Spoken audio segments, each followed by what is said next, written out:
వసంత కోకిల వనమంతా పిలుపులా వసంత కోకిల జగమంతా గెలుపులా. ఒక important file నా దగ్గర ఉండిపోయింది. అది సంధ్యకిచ్చి ఆఫీస్లో సబ్మిట్ చేయమని చెప్పడానికొచ్చాను. ఈ రోజు నుంచి సంధ్య ఆఫీస్కు వెళ్ళటం లేదు. తను జాబ్కి రిజైన్ చేసింది.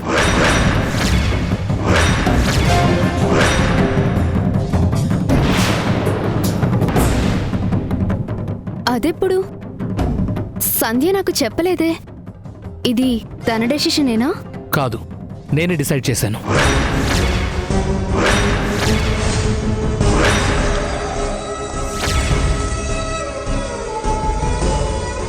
అదేంటండి, తన జాబ్ గురించి మీరు డిసైడ్ చేయడం ఏంటి? ఏంటి దివ్య కొత్తగా మాట్లాడుతున్నావు?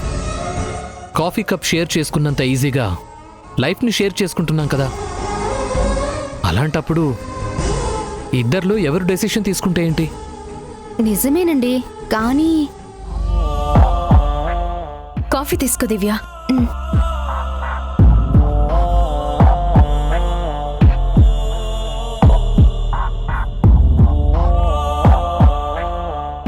ఈరోజు లీవ్ ఎందుకు పెట్టావు? బాబ్జీ ఫ్రెండ్ పెళ్ళుంది. నాకు వెళ్ళడం ఇష్టం లేదు, కానీ బాబ్జీ చాలా బ్రతిమలాడుతున్నాడు. అందుకే వెళ్తున్నాను సంధ్య.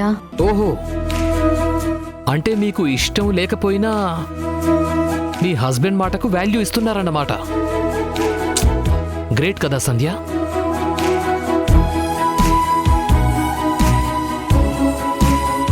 ఓకే సంధ్య, నేను వెళ్తాను. అదేంటి దివ్య, ఫైల్ ఇవ్వకుండానే వెళ్తున్నావు? ఇవ్వు దివ్య, ఆఫీస్లో నేను సబ్మిట్ చేస్తాను.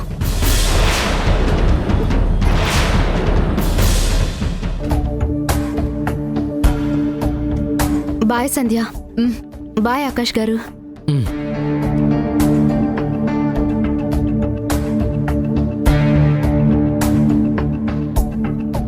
దివ్యతో అలా ఎందుకు చెప్పారండి? మీరు నిన్ను వద్దు అని చెప్పినా నేను ఆఫీస్కి వెళ్ళాను అంటే నా నిర్ణయం మీకు అర్థం కాలేదా? నాకు కాదు, ఎన్నిసార్లు చెప్పినా నా మనసుని నువ్వే అర్థం చేసుకోవటం లేదు. నేను ఉద్యోగం చేయడం మీకెందుకు ఇష్టం లేదండి?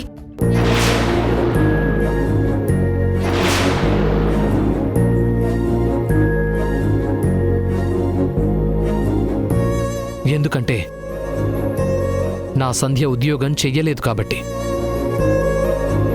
తనకున్న ఒకే ఒక్క పని బాధ్యత నన్ను ప్రేమగా చూసుకోవడమే కాబట్టి. పొద్దున్నే చిన్నపిల్లాన్ని రెడీ చేసి స్కూల్కి పంపించినట్టు నన్ను రెడీ చేసి ఆఫీస్కి పంపించేది. సాయంత్రం నేనొచ్చేసరికి గుమ్మం దగ్గర కొత్త పెళ్లి కూతురులా ఎదురు చూస్తూ ఉండేది. 5 నిమిషాలు ఆలస్యమైతే కంగారు పడి వెంటనే ఫోన్ చేసేది. ఆఫీస్లో ఉన్నప్పుడు కూడా గంటకోసారి ఫోన్ చేసి ఏదోటి మాట్లాడేది.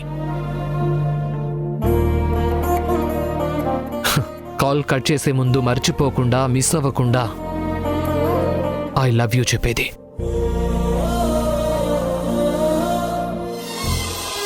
నా సంధ్యలానే నువ్వు ఉండాలన్నది నా కోరిక.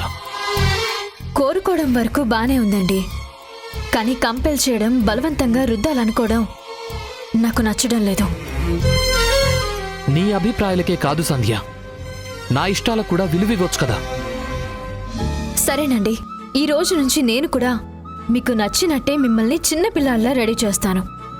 మీరొచ్చేసరికి ఆఫీస్ నుంచి వచ్చి గుమ్మం దగ్గర ఎదురు చూస్తూ ఉంటాను. అంటే జాబ్ చేయటం మానను అంటున్నావా? మీ ఇష్టాలకి తగ్గట్టు నేను నడుచుకుంటున్నప్పుడు నా అభిప్రాయాలకి కూడా మీరు విలువ ఇవ్వచ్చు కదా. విలువివ్వాల్సింది, అభిప్రాయాలు మార్చుకోవాల్సింది, అర్థం చేసుకుని సర్దుకుపోవాల్సింది ఆడది, మగాడు కాదు.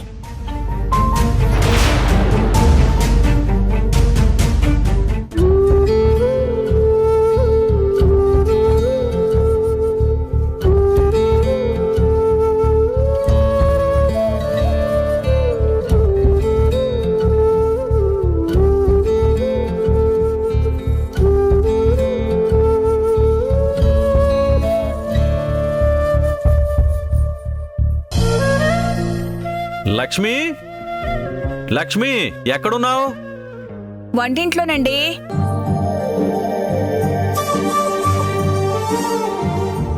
వంటింట్లో ఏం చేస్తున్నావోయ్? నా వాసన శక్తి కరెక్టే. ఈ జంతికలు బాగా వేగినట్టున్నాయి. ఇవి మీకోసం కాదు, సంధ్య కోసం. సంధ్య కోసమా? అమ్మాయి వస్తానని చెప్పిందా? అవునండి. ఆకాష్తో చెప్పి రమ్మన్నావా లేదా? అబ్బా, చెప్పే వస్తుందిలేండి. విసిగించకుండా వెళ్ళండి. లక్ష్మి, ఒక్కటంటే ఒక్కటివ్వు, తింటూ వెళ్ళిపోతాను. మళ్ళీ అయ్యే వరకు చచా, మళ్ళీ పిలిచే వరకు రాను. ఏమండి, నూనె పదార్థాలు ఎక్కువగా తినకూడదని డాక్టర్ గారు, సంధ్య చెప్పారు కదా. అమ్మాయి కోసం ఏమైనా చేద్దామంటే చాలు, చిన్న పిల్లాళ్ళ వంటింట్లోకొచ్చి నిలబడతారు. ఓసి పిచ్చిమాలోకం, బయట కొనుక్కునే వాటిలో నూనె ఉంటుంది కానీ ఈ జంతికల్లో అస్సలు లేదు లక్ష్మి. అందుకే కదా అడుగుతున్నాను. Please please please please.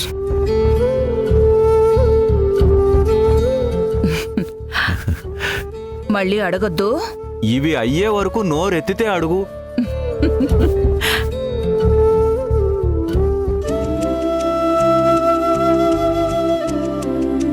Lakshmi, సంధ్య వెళ్ళిపోయిన తర్వాత ఇల్లంతా చిన్నబోయినట్టుంది కదా? అవునండి, అప్పుడప్పుడు వస్తుంది కాబట్టి సరిపోయింది. లేదంటే ఈ ఇంట్లో అస్సలు ఉండలేం. నాకైతే ఇప్పుడు కూడా ఉండాలనిపించడం లేదు. అందుకే ఒక పెద్దిల్లు చూశాను. ఏంటి, ఇంకో ఇల్లా? అవును లక్ష్మి, ఎంత పెద్దదనుకున్నావు? మనలాంటి ఇల్లులు 3-4 కలిపితే ఎంతుంటాయో అంత పెద్ద ఇల్లు. అవునా? ఆ, అంత పెద్దింట్లో మనతో పాటు చాలా పెద్దవాళ్ళు చాలా మంది ఉంటారు. చాలా మందా? అంటే వృద్ధాశ్రమం గురించి చెప్తున్నారా? కరెక్ట్ లక్ష్మి, భలే పట్టేశావే. నాకొస్తున్న పెన్షన్ డబ్బులు కాస్త వాళ్ళకిచ్చేశామనుకో, నెలంతా మనిద్దరినీ కంటికి రెప్పలా చూసుకుంటారు. దాంతోపాటు మన చుట్టూ మనలాంటి వాళ్లే ఉంటారు కాబట్టి బోల్డంత కాలక్షేపం కూడా అవుతుంది. నిజంగానే వృద్ధాశ్రమానికి వెళ్ళొచ్చు అంటున్నారా? తప్పదు లక్ష్మి. సంధ్య జీవితానికి మనం భారం కాకూడదు అంటే దూరం అవ్వడమే మంచిది.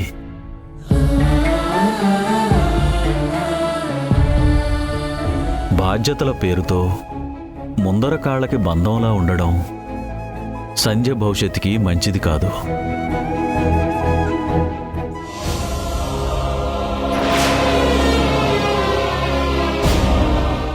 అమ్మ సంధ్య,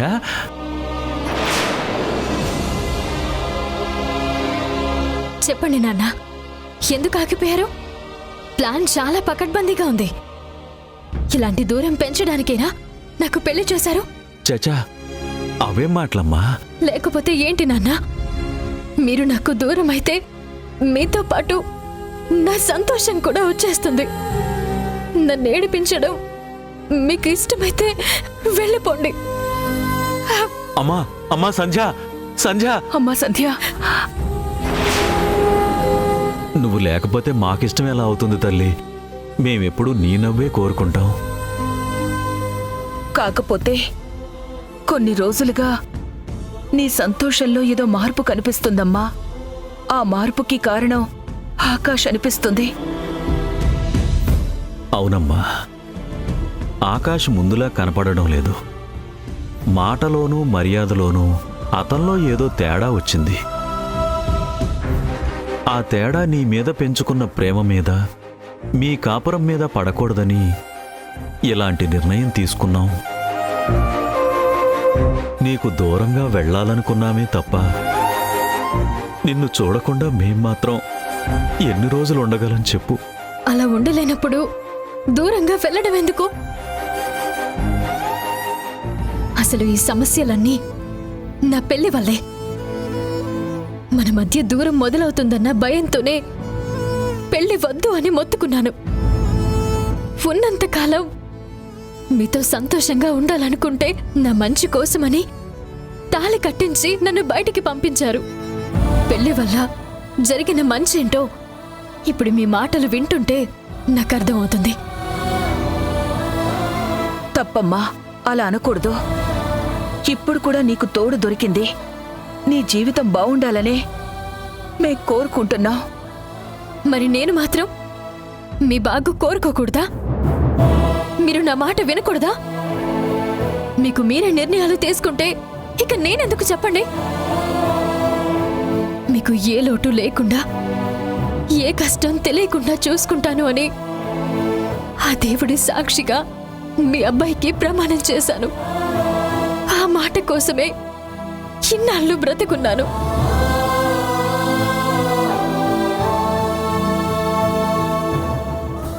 నేను బ్రతికుండగా మీరు అనాథలుగా ఏ ఆశ్రమానికి వెళ్ళొద్దు, వెళ్ళొద్దు.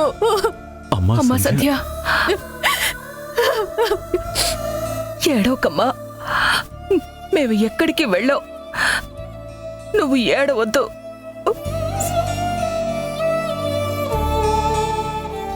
అమ్మా సంధ్య, నేను కూడా ఇంకెప్పుడు వృద్ధాశ్రమం అనే మాటే ఎత్తను. నువ్వేం బాధపడకమ్మా. హ? రామ్మా, కూర్చో తల్లి.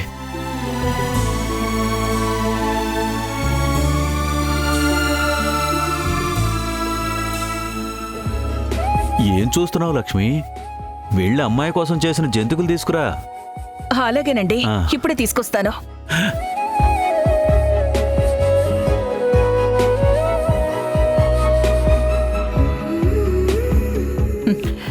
తీసుకోమ్మా. తిను తల్లి. నన్ను కూడా తిననివ్వకుండా నీకోసం ప్రత్యేకంగా చేసింది. ఆ ఏంటి, మీరు తినలేదా? నువ్వు వచ్చే ముందు 2 జంతికలు కరకరలాడించారమ్మా. ఆ? ఏది? ఎక్కడా? ఏమైనా ఉన్నాయేమో చూడమ్మా. అరిగిపోయి ఉంటుంది. నోరు చూపిస్తే ఏం లాభం? అయితే కత్తి తీసుకురా లక్ష్మి. నా పొట్ట కోసి నీ జంతికలు చూపిస్తాను.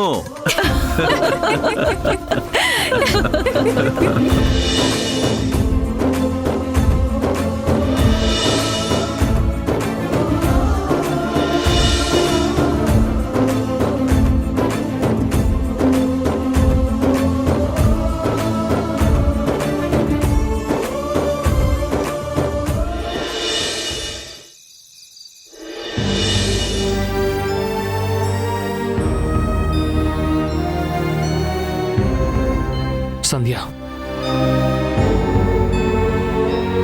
నాకు దూరమై నువ్వెంత బాధపడుతున్నావో తెలియదు, కానీ నువ్వు నా పక్కన లేక నేను క్షణక్షణం నరకం అనుభవిస్తున్నాను. నీ పేరుతో ఉన్న సంధ్యని చూడగానే నువ్వే మళ్ళీ ఆమె రూపంలో వచ్చావని చాలా మురిసిపోయాను. నిన్ను ప్రేమించినట్టే వెంటపడ్డాను. పెద్దలు నొప్పించి పెళ్లి చేసుకున్నాను. కానీ కొన్ని రోజులుగా ఒక విషయం క్లియర్గా తెలుస్తోంది. పేరు ఒకటైనంత మాత్రాన ప్రేమ ఒకటవ్వదు అనిపిస్తోంది. నాకు సంధ్యనే అన్నీ అనుకున్నప్పుడు తను కూడా నేనే అంతా అనుకోవాలి కదా. అందరికన్నా నన్నే ఎక్కువగా ప్రేమగా చూడాలి కదా. నువ్వు అలానే చేసేదానివి. నిజమైన ప్రేమకి అర్థం అది. నువ్వు నన్ను ఎలా చూసుకునేదానివో ఈ సంధ్యను కూడా అలానే చూసుకోమంటున్నాను. అంతే ప్రేమగా ఉండమంటున్నాను.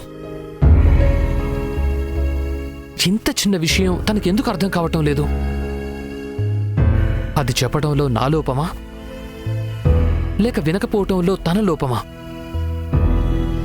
అత్తామామల్ని అమ్మా నాన్నలుగా పిలుస్తూ భర్త చనిపోయిన తర్వాత వాళ్ల బాధ్యత తీసుకుంది. నిజంగా అది చాలా గ్రేట్. కానీ తనకిప్పుడు పెళ్ళయింది. నేనొక కొత్త జీవితాన్ని నీకిచ్చినట్టే కొత్త ప్రపంచాన్ని తనకు ఇచ్చాను. నువ్వెంజాయ్ చేసినట్టు తను తను ఎందుకు ఉండలేకపోతోంది? భర్తకు మించిన సంతోషం ఏమైనా ఉంటుందా? నేను చూపిస్తున్న ప్రేమను మించి ఎవరైనా చూపిస్తారా? కానీ సంధ్య మాత్రం ప్రతి క్షణం అమ్మా నాన్న గురించి ఆలోచిస్తోంది. అరే, నేను ఒకరిని ఉన్నానని కూడా మర్చిపోతోంది. ఇలా చేస్తే నా కోపం రాకుండా ఎలా ఉంటుంది? సంధ్య మనసు నీ మనసులాగే మంచిది. కాకపోతే నీకన్నా ఎక్కువ అమ్మా నాన్నలకు కనెక్ట్ అయింది. అదే తన ప్రాబ్లం. కాదు, ఆ అమ్మా నాన్నలే ప్రాబ్లం. ఒకే ఊళ్ళో ఉండటం వల్లనేమో మాట్లాడితే ఆ ఇంటికి వెళ్ళిపోతోంది. నన్ను టైంని కూడా మర్చిపోయి అక్కడే ఉండిపోతోంది. సంధ్య ఇంటికి వెళుతుంటే అమ్మా నాన్నల కోసం వెళుతున్నట్టు మాత్రమే కాదు, పాత మొగుడు గుర్తొచ్చి వెళుతుందేమో అనిపిస్తోంది. అందుకే నాకు నచ్చటం లేదు. ఈ రాకపోకలు కంట్రోల్ చేస్తేనే కానీ సంధ్య పూర్తిగా నా సొంతం కాదు. సంధ్యను ఎలా కంట్రోల్ చేయాలి? ఏదైనా ఐడియా చెప్పు.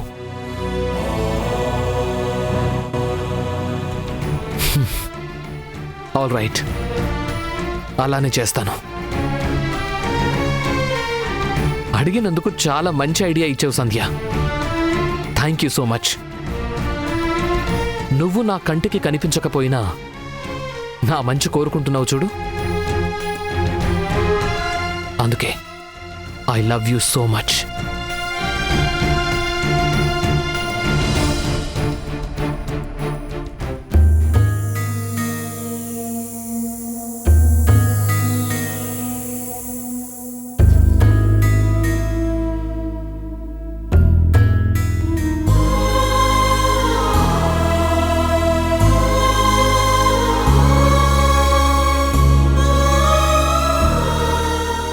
లక్ష్మి, అన్ని వస్తువులు ఉన్నాయి కదా? అన్నీ ఉన్నాయండి. మిగిలిన ఏర్పాట్లన్నీ పూర్తయ్యాయి కదా? పంతులు గారు వచ్చిన తర్వాత అది లేదు ఇది లేదు అనకూడదు. అన్నీ ఉన్నాయి, మీరేం కంగారు పడకండి. అయ్యా, రండి పంతులు గారు.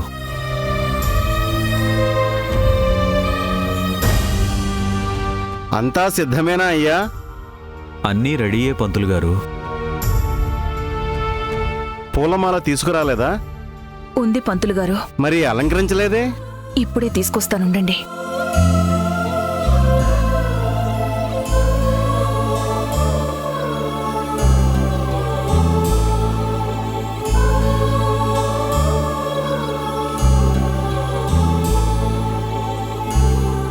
మాధవరావు గారు, చూస్తారేమిటి? అలంకరించండి.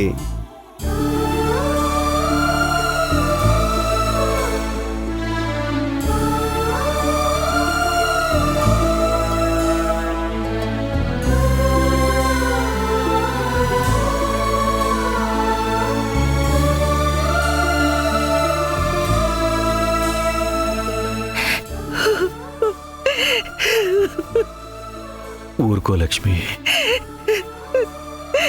సూర్య భౌతికంగా లేకపోయినా ఇక్కడే మనల్ని గమనిస్తూ మనతోనే ఉంటాడు. అమ్మ ఏడుస్తుంటే ఊరుకోబెట్టకుండా నువ్వేం చేస్తున్నావు నాన్న అని నా మీద కోప్పడతాడు. ఇదంతా ఆచారం కోసం, మన ఆత్మతృప్తి కోసం చేస్తున్నాం. కానీ సూర్య సజీవంగా మన గుండెల్లోనే ఉన్నాడు. ఆకలి తెలియకూడదని అడగకుండానే అన్నం తినిపించేదాన్ని, ఎందులోనూ లోటు ఉండకూడదని ముందే మీరు అన్నీ కొనిచ్చేవారు. అలాంటిది ఇప్పుడు అందరికీ దూరమైపోయి తీర్చలేని లోటు మిగిల్చాడండి. అన్నం తినిపించిన ఈ చేత్తో దండం పెట్టుకునే గతి పట్టింది. చిన్నప్పుడు అమ్మ ముద్ద నాన్న ముద్ద అని ముద్దు చేసి తినిపించావు.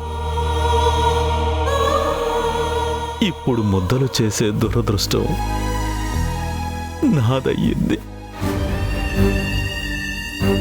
కొడుకు సంపాదనతో సంతోషంగా ఉండాలి, వాడు కోరుకున్నట్టే దేశం మొత్తం యాత్రలకు వెళ్ళాలనుకున్నాం. కానీ ఇలా వాడు కట్టించిన ఇంట్లోనే సంవత్సరీకం జరిపించడం కడుపు కోత కన్నా దారుణం. కొడుకంటే ఎలా ఉండాలో లోకానికి చెప్పుకునే వరమిచ్చి వెంటనే లాక్కున్నాడు చూడు. ఆ దేవుణ్ణి నిందించడం తప్ప మనం ఎంత బాధపడినా ప్రయోజనం ఏముంది లక్ష్మి? తలరాతలో లేనిది తల బాదుకుని ఏడిస్తే మాత్రం మారుతుందా? దేనికైనా ప్రాప్తం ఉండాలి. బాధపడకు. అన్నట్టు సంధ్యకి చెప్పారా అండి? లేదు లక్ష్మి, నువ్వు కూడా చెప్పకు. మనం చెప్పకపోతే మాత్రం తెలియదనుకుంటున్నారా? పెళ్లి రోజుని ఎంత గుర్తు పెట్టుకుంటుందో ఈ రోజుని ఎప్పటికీ మర్చిపోలేదండి. గుర్తున్నా మర్చిపోయినా ఇప్పుడు సంధ్యకి చెప్పడం భావ్యం కాదు. అది కాదండి, ఇంట్లో ఈ కార్యక్రమం గురించి తర్వాత తెలిస్తే బాధపడుతుందేమోనండి. తను వస్తే మనం బాధపడాల్సి వస్తుంది. సంధ్య ఇప్పుడు సూర్య భార్య కాదు, ఆకాష్తో పెళ్ళయ్యి సుమంగళిగా బ్రతుకుతుంది. పసుపు కుంకుమలతో ఉన్న అమ్మాయి ఇలాంటి కర్మకాండలకి దూరంగా ఉంటేనే మంచిది. అయ్యా, ఇక కార్యక్రమం మొదలు పెడదామా? సరే పంతులు గారు.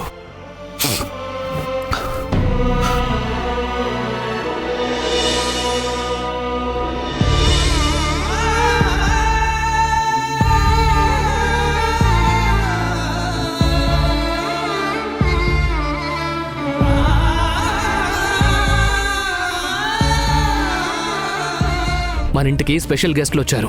అంటే మా అమ్మ నాన్న వచ్చారా? వచ్చిన వాళ్ళు నీకు అమ్మ నాన్నే అవుతారు. అమ్మ నాన్న అవుతారా? నా సంధ్యకు అమ్మ నాన్న అంటే నీకు అమ్మ నాన్నే అవుతారు కదా. నేను మా అమ్మ నాన్న వాళ్ళ ఇంటికి వెళ్తున్నాను. ఇప్పుడు అక్కడికి ఎందుకు? నాకు మీ అత్త మామల కన్నా మా ఇంటికి వెళ్ళడమే ముఖ్యం.